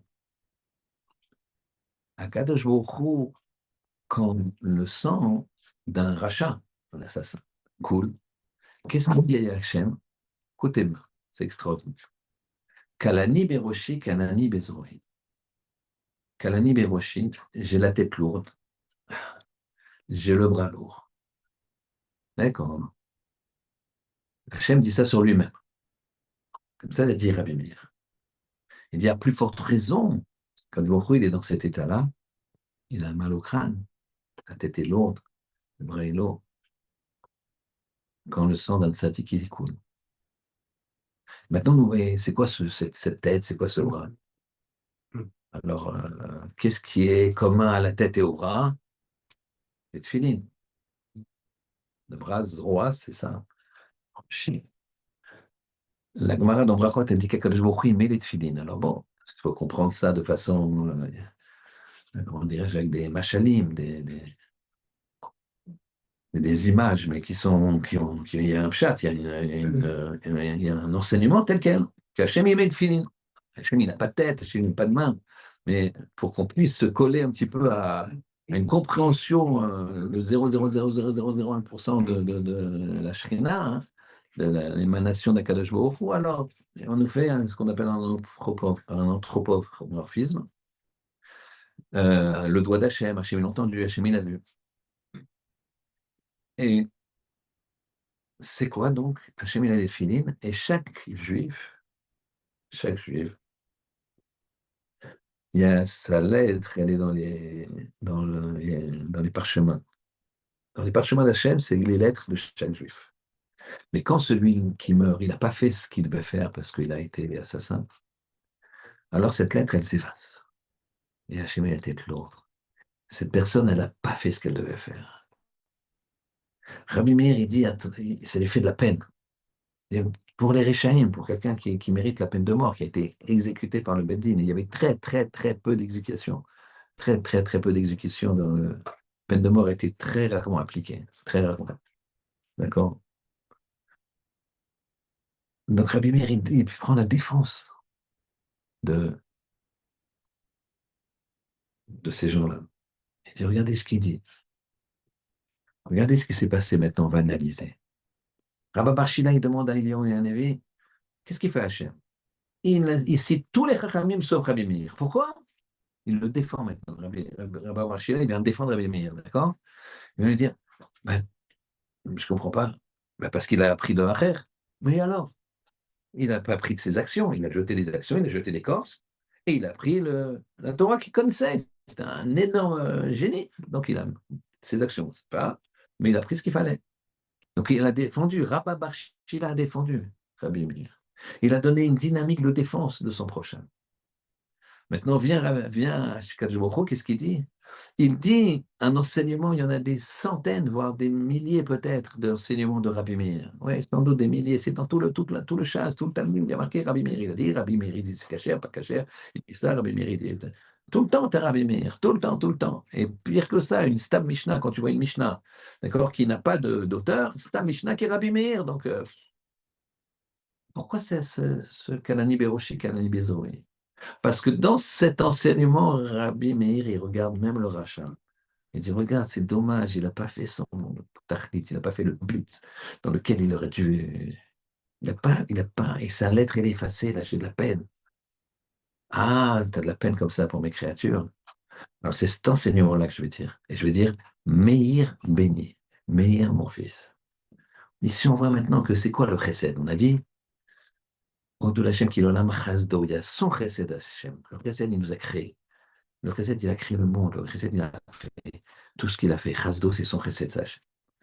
Maintenant, il nous a dit, David, Olam, chesed yibane. Yibane, un monde avec du chesed, yibane sera construit. C'est quoi ce monde? C'est toi. Il y a marqué qu'un homme, il doit se considérer comme un monde. Et tu vas te construire comment? Olam, chesed, avec le chesed. Le chesed que tu vas donner, le chesed que tu vas provoquer. Parce que c'est comme ça que ça fonctionne. Regarde, Odul Hashem Kilolam Chasdo. Elle est évidente, les choses. Les choses sont évidentes. Enlève toutes les scories, enlève toutes les fausses valeurs, l'argent, la gloire, le truc, machin. J'ai tant de followers, j'ai tant de trucs. Même dans la Torah, même dans la Torah, qui est une personne qui écoute ton cours, une seule, c'est fantastique. Et il n'y a personne. C'est pas grave, tu as progressé. Pourquoi tu es dépendant de ça? Et je vais vous dire même, quand c'est des petits groupes, tu peux mieux travailler avec chacun. Alors, chacun son. Il faut être dépendant de ça. Toi, tu dois faire après. C'est le bon Dieu qui règle la circulation. Mais toi, tu dois te construire. Le monde, ce qui dit David, Olam bechesed yibane sera construit, c'est toi. Le monde, il est chesed. Mais le monde, toi, le monde, il te laisse les libres arbitres. Tu vas aller là-bas, tu vas aller là-bas, tu vas aller là, tu vas aller là. Your decision. C'est toi qui décides. C'est pas personne d'autre. Ouais, mais moi, je suis pas très vif, je suis pas très intelligent. D'accord, ça, Hachem, il t'a donné une intelligence moyenne. Ça, c'est lui qui te l'a donné. Bien. Un instituteur, il va te dire, ouais, il y a des gamins, mais c'est des. Ouais, il faut que je révise presque. Et les co-CP, ouais, mais bon, moi, j'ai vécu mon CAP, d'accord? Et les autres, c'est pas possible. Ça fait 3 fois qu'il fait son CP, on n'arrive pas à lui apprendre. Ça, c'est le bon Dieu qui donne. Mais l'un comme l'autre, il peut se construire et se développer sans aucun problème. Pourquoi? Parce qu'il y en a qui, le vif, il va être tellement vif qu'il va pas travailler, par exemple. Et finalement, malgré qu'il a des grandes capacités, comme c'est très facile, il a perdu l'habitude, le goût à l'effort. Et l'autre qui est laborieux, l'autre, il y va, il y va. Il bosse, il bosse, il bosse, et bien après, hop. Donc ça veut dire que tu as le choix, tu as un libre arbitre d'être sadique ou rachat, ça tue. Et l'équilibre, les situations dans lesquelles Hachem te met, les midotes, les traits de caractère qu'Akadosh Baruch Hu t'a donné, eh ben ça, non seulement tu peux les améliorer, mais c'est des événements pour grandir. Donc, ce qui fait que, par exemple, ce que tu vis maintenant, ce qu'on vit maintenant, tu peux le déprimer. Tu peux déprimer. Tu regardes chaque soldat, chaque truc, chaque violence sur les femmes, tu as envie de waouh. Ou alors tu peux te renforcer. Et quand tu te renforces, tu leur fais plus de bien que quand tu déprimes. Il faut être concerné et pas déprimé. Il faut être concerné mais pas déprimé. Parce que si tu déprimes, bah, tu vas rien faire. Tu vas déprimer, puis après tu dis, faut que je me lève un peu l'esprit, etc. Je vais aller faire un footing, je vais aller faire ça, faut que je m'évade un peu parce que ça fait 2 heures et demie que je suis sur les réseaux, sur les infos, sur les machins. Mais qu'est-ce que tu as fait? Tu n'as rien fait. Tu le sais, on le sait, là, pas besoin de faire un dessin, pas besoin d'avoir des commentaires, pas besoin d'avoir ça. Alors, au lieu, fais un téléfilm. Au lieu, dors un peu plus tard. Au lieu de regarder une série, ben, enlève ça et regarde un shiur de Torah, Torah Box. Ah, j'ai pas la tête de shiur, c'est trop. Ah, une petite histoire de Torah Box ou d'autres choses. Là, tu es concerné. Fais-le pour la guérison, fais-le pour la réussite, fais-le pour. Et là, tu grandis. Tu as le choix de sanctifier ton temps, tu n'as pas le choix. Eh bien, c'est ça. Olam bechesed yibane. C'est avec du chesed que tu vas te construire. Du chesed. Rabbi Meir, il a pu être qualifié de béni par Hachem parce qu'il y a Rabba Bar Shila qui a commencé à faire un premier chesed en le défendant. Donc, ça veut dire que Rabbi Meir, il a provoqué, indépendamment de sa volonté, que quelqu'un fasse du chesed. Et ensuite, qu'est-ce qu'il a fait? Il a pris un enseignement de Rabbi Meir qui transpirait le chesed, la bonté, le regard sur l'autre, le regard positif sur l'autre. Et la peine vis-à-vis d'Hachem. Regardez, Hachem, il aime la peine.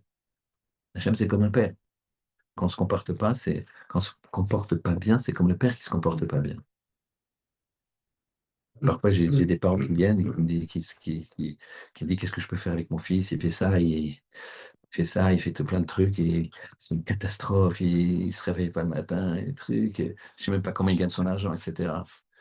Le père, il est brisé, tu le vois, t'as peine, ouais, on va essayer de mettre au point ça, il faut faire ça, amener le moi, là, ouais, on fait ce qu'on peut. Mais quand tu vois la peine du père, tu dis que c'est la peine du bon Dieu. Quand nous, on s'égare, quand nous, on ne fait pas ce qu'il faut. Donc, c'est ça qu'il avait, Vladimir. Non seulement il a la peine de cette personne qui n'a pas fait son but, qui n'a pas rempli son but, qui, malheureusement, la lettre qu'il a, on a tous une lettre. Tous, vous êtes une lettre dans le bras et dans la tête, dans vos actions, dans vos pensées. Vous avez l'action d'Hachem, la pensée d'Hachem. Tu as une lettre là. T'as une lettre là. Tu dis, mais non, mais moi, je suis moderne, Shabbat, faut pas exagérer, c'est pas un travail d'allumer la lumière. Bon, tu joues sur la lettre, sur ta lettre. Et si elle s'efface, Hachem, elle t'éclate. Le bras lourd. On est tous une lettre, on est tous une lettre d'être fini d'Hachem. Il faut s'en rendre compte. La capacité de voir l'autre, c'est ça qui va nous permettre de grandir. Une fois, il y avait vous savez qu'il y a de la viande d'Argentine. Peut-être que les événements vont faire qu'il n'y aura plus que de la viande de pays extérieurs, mais ça, c'est pas grave non plus. C'est pas. Une fois, on a dit à Abraham Kanievski, on lui a dit il y a eu une erreur dans une cache-route comme ça, et on lui a rapporté dans tel. Il y a eu une erreur, les erreurs, ça arrive. Alors Abraham Kanievski, il a dit il y a une erreur. Donc en Israël, quoi, une erreur sur tout Israël. Donc, je sais pas, un boucher, un truc, euh, il a confondu de viande, il a caché les battants. Bon, bref, il a dit à sa femme, c'est pas grave, on mange plus de viande. Il a dit, c'est pas grave, on mange plus de viande. Donc il n'a plus jamais mangé de viande. Il a dit, alors Shabbat, comment on fait? Yom Tov et les poulets. Oui, ça, c'est facile. Et c'est sa femme qui allait voir la chita. Hein. Elle est à Shalom. Pour lui, t'es pas dépendant de la viande quand même. T'imagines si tu dis à quelqu'un, c'est côte de bœuf, terminé. Il dit non, non, s'il te plaît, non. Non, je rigolais. Ah ouais, non, non, mais je joue pas avec ça parce que c'est pas possible. T'en as, c'est comme ça. Et lui, il dit, et puis, ouais, y a pas. Mais je préfère pas prendre de risques, donc maintenant, plus de viande. Mais c'est un cas sur 10 millions, là. Là-bas, c'est vraiment. Oui, non, mais non, c'est venu à mes oreilles, plus de viande. Comme ça. Et arrêtez de manger la viande du jour au lendemain. Et donc, il y a des fritotes en Argentine. Et il y avait un chouette. Et là-bas, il y avait des gardiens dans l'usine, ces gardiennés. C'était un peu dans la pampa, comme ça, c'était un peu dangereux. Vous savez, l'Amérique du Sud, enfin, c'est pas toute l'Amérique du Sud, mais il y a des endroits comme ça, eux, ils étaient dans un endroit, bah, les mieux gardés. Donc, il y avait des gardes comme ça. Et lui, il venait le matin, il sortait le soir. Et bien que le garde, il est le garde, qu'il est là devant, tu passes, il est juste là pour.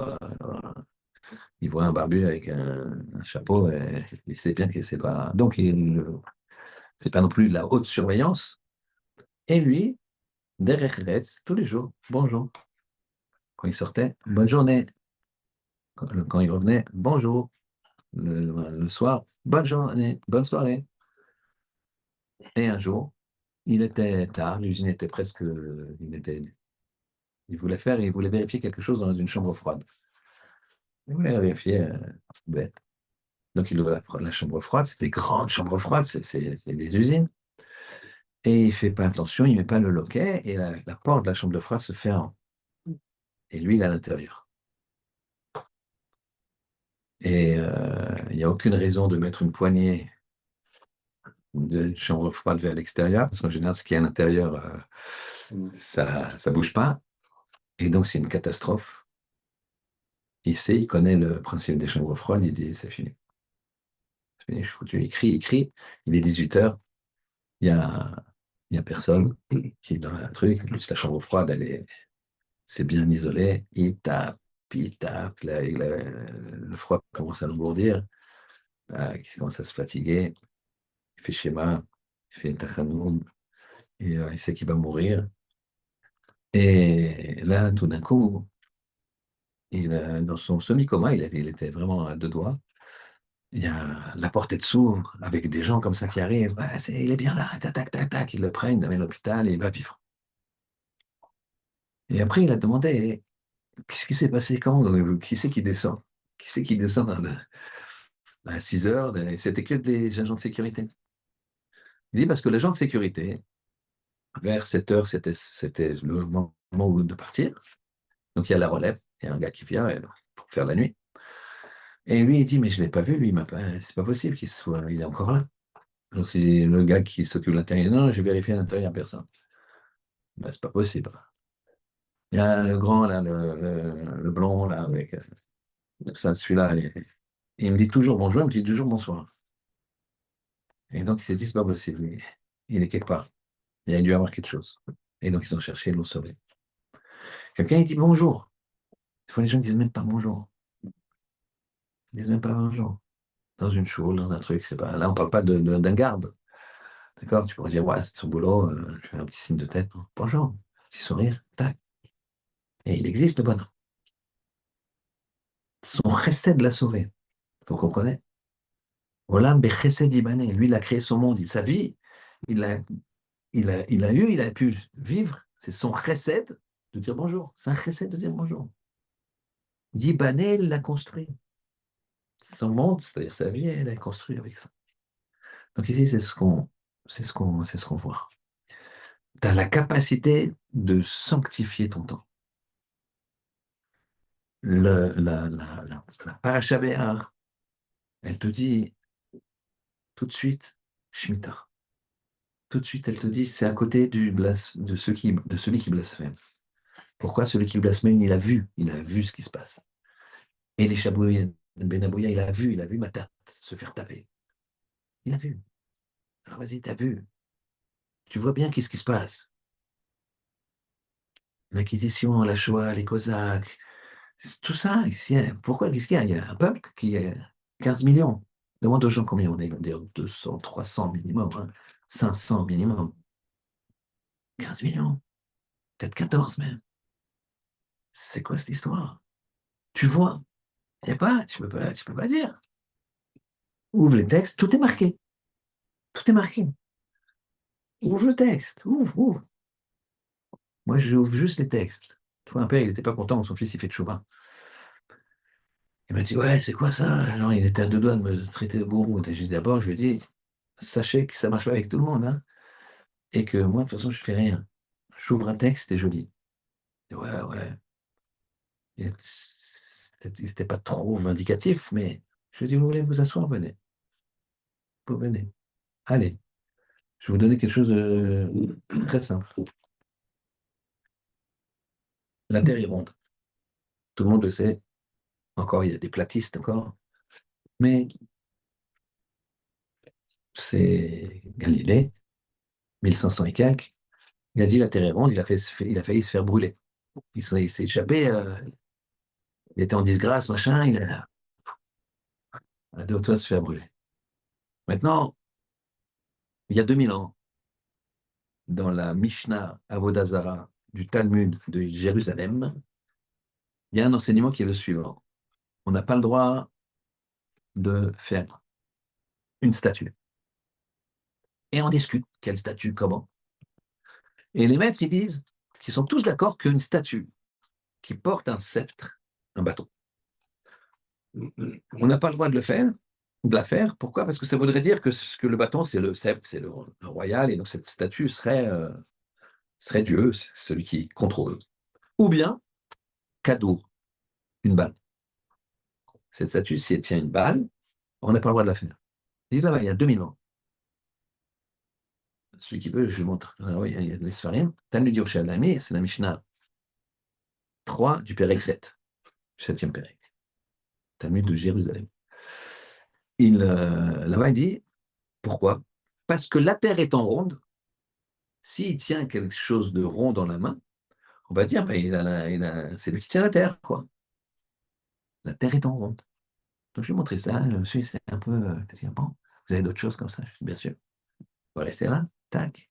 Je lui ai montré, c'est marqué aussi que le mois lunaire, il fait 29,5 quelques centièmes de seconde, etc. D'accord? Je vais montrer que les premières mesures qu'ils ont fait en 1980, la NASA, ils ont trouvé à 4 centièmes, ils étaient comme nous. Après, c'est les Allemands, ils sont comme ça, ils ont fait 10, 15 ans plus tard, ils ont fait la même mesure, ils ont se rapproché de 2 centièmes de notre calcul. Bon, ben, bientôt, ils arriveront, il faut leur laisser le temps. D'accord? Donc, eh bien, ça, on ouvre le livre et tu verras. Ouvre le livre et tu verras. Tu verras les prophéties.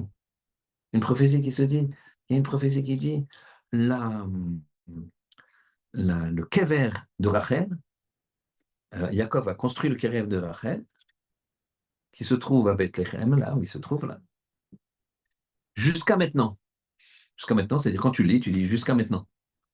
Jusqu'à maintenant, on va aller voir le kever de Rachel, s'il est bien là-bas. Ben, il est bien là-bas. Mais t'imagines tous les autres Kvarim qu'on n'a pas vus, elle est sur le chemin, elle. Elle n'est pas dans un espèce de fortin comme Hebron. Imagine, tu ne le vois plus. Le kever de Rachel, tu ne le vois plus, tu vas dire, ah, alors là, tac, Mykonos, on y va, c'est pas ce qu'ils vont dire. Eh ben, non, c'est pas ça. Tu le vois plus, c'est faux. Eh ben, seulement le problème, c'est qu'il est toujours là, Kevin de Rachel. Qui c'est qui peut dire, il y a 3300 ans, il est toujours là, jusqu'à maintenant. Donc, nous aussi, on voit. Et donc, il ne faut pas être comme le Mekhalel, celui qui blasphème. Il a vu, il a blasphémé. Il ne faut pas être comme un frère. Il a vu, il a blasphémé. On voit. Il faut être objectif, il faut juste être objectif. Alors, que Hachem il fasse que on comprenne que c'est dans nos mains. C'est dans nos mains. Que si tu sanctifies ton temps, tu vas créer ton monde. Olam bechesed ibane. Comment tu vas le créer? Avec du chesed. Le chesed, c'est vis-à-vis de l'autre, c'est ce bonjour, c'est de défendre l'autre, c'est d'être indépendant de la violence et d'être indépendant des valeurs qui ne sont pas les nôtres. Et comment tu arrives à cette force-là? Eh bien, c'est très simple. Le bon Dieu, il a voulu comme ça. Le lien absolu qu'il a, le chesed absolu, c'est l'étude de la Torah. Pourquoi? Parce que quand tu étudies la Torah, tu te sanctifies, tu te spiritualises. Et quand tu te spiritualises, tu spiritualises le monde avec. C'est ça le principe. Qu'Hachem nous aide à faire tout ce qu'on peut pour aider chaque juif. C'est-à-dire faire attention à sa bouche, faire attention à ses yeux, sanctifier notre temps. Comprendre que quand tu fixes des temps de Torah, c'est comme tu fais une shemitah. Tu fixes des temps de Torah, tu sanctifies toute ta semaine. Le mardi, là, de 14 à 15, c'est non seulement le mardi entier, puisque tu dis 14 à 15, je ne bouge pas, donc il faut que je parte à 13h30, et je suis là que à 15h30. Ça y est, là et là. Mais même un mois avant, on te dit, mais ça sera tel jour à telle heure. Ah non, je ne peux pas le mardi, non. Eh bien, tu sanctifies tout ton temps. Et plus tu vas mettre d'heures de limoud, plus tu vas mettre d'heures de chesed, de choses qui sont dédiées à la spiritualité, plus tu vas faire cette shemitah-là. Et quand tu fais la shemitah, c'est la vraie preuve que c'est la vraie preuve que tu te lis à Kadosh Baruch Hu. Alors que ce soit pour la réfoua de tous les malades, que ce soit pour la libération de tous les otages, pour la protection de tous ceux qui ont besoin d'une protection, ou la soldat, chaque juif dans le monde, et que Bezrat Hashem, le Mashiach, Bimera, Biyamino, il puisse venir le plus vite possible. Amen. Amen. Merci beaucoup, Rapselon, pour ces très belles paroles. Comme j'avais dit en introduction, je pense que chacun a pu mesurer vraiment le privilège que nous avons de vous avoir entendu ce soir. Et Bezrat Hashem, j'espère qu'on pourra renouveler ça régulièrement. Un très grand merci. Shabbat Shalom. Shabbat Shalom, merci beaucoup. Bonne nuit, parce que les gens ne le savent pas tous, mais vous passez un bon Shabbat. Et après le samedi soir, depuis près de 30 semaines, plus de 30 semaines, Rav Selon, il fait une veillée complète samedi soir avec des élèves pour le mérite du Ham Israël, la libération des otages. Ceux qui sont à Paris peuvent le rejoindre au 20 rue Saint-Didier. Il y aura, je crois, samedi soir, Oui, en tout à fait. principe. Tout à fait, tout à fait. Ouais, Il y a bon, samedi ben, soir. Ouais, alors je vous oui, souhaite pour une bonne l'instant, nuit, beaucoup de on ne force s'arrête pas d'ici tant là. qu'il y a la force. Tant qu'on a la force. Voilà. Bezrat Hashem. Hachem vous donne cette force et vous donne une bonne Amen. santé. Et à tous, Amen. tous ceux qui nous ont suivis, aussi bien de votre groupe que de notre soirée de l'El Chichi. Merci à tous. Un très bon Shabbat, Shabbat Shalom, une bonne journée de l'Akba Omer dimanche. Et Bezrat Hashem, on se retrouve la semaine prochaine. Kol Tov, et encore un grand merci. Shabbat Shalom. Shabbat Shalom.